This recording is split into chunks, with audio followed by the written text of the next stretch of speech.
नमस्कार, मेरा नाम डॉक्टर अमित गुप्ता है। मैं एक न्यूरोसर्जन और एक एंडोस्कोपिक स्पाइन सर्जन हूँ।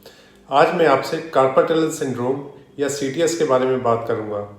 देखिए, कार्पल टनल सिंड्रोम एक बहुत ही कॉमन प्रॉब्लम है और जनरली ये मिडिल एज और ओल्ड एज में देखने को मिलती है।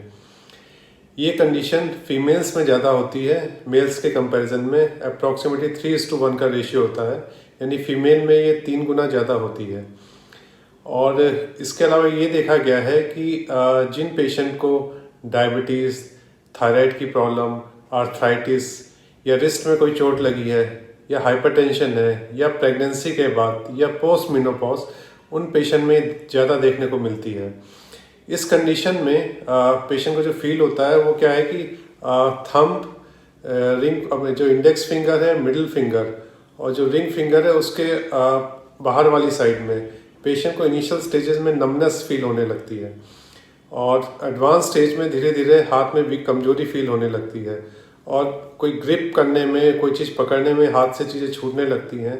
और रात को ये कंडीशन या पेन जो है या नमनेस है वो रात को ज़्यादा बढ़ जाती है, क्योंकि रात में हमारा जो हाथ है वो जनरली इस कंडीशन में आ जाता है।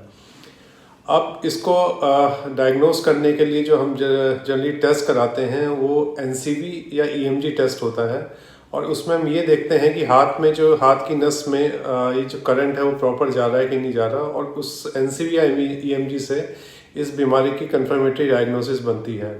अब ये प्रॉब्लम होती क्यों है?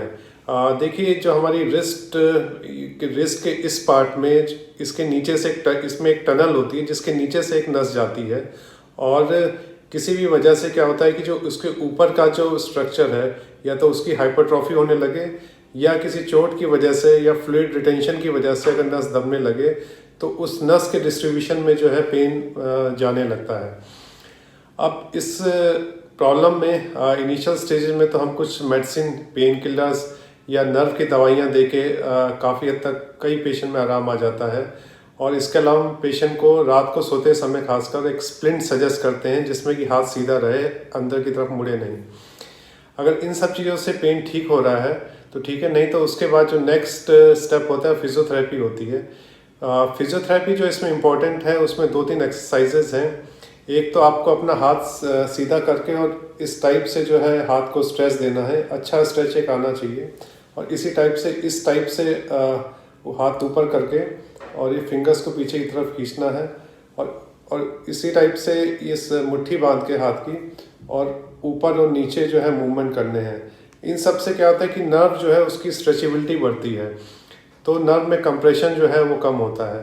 अगर इसके बावजूद भी नमनेस या वीकनेस या पेन बना हुआ है तो फिर नेक्स्ट जो ट्रीटमेंट होता है वो फिर ऑपरेशन होता है। ऑपरेशन और मेडिसिन के बीच में एक और ट्रीटमेंट है जो कि हमने देखा है कि पेशेंट में बहुत ज़्यादा इफ़ेक्टिव होता है, बहुत ज़्यादा सक्सेस इसमें देखने को मिली है। और इसमें हम कुछ इंजेक्शंस होते हैं, कुछ पॉइंट्स ऐसे रिस्ट में होते हैं कि वहाँ पे हम ब्लॉक्स लगा देते हैं और मैक्सिमम पेशेंट में इस ब्लॉक से ही काफ़ी अच्छा रिलीफ मिलता है और कई बार तो ऑपरेशन की ज़रूरत नहीं पड़ती।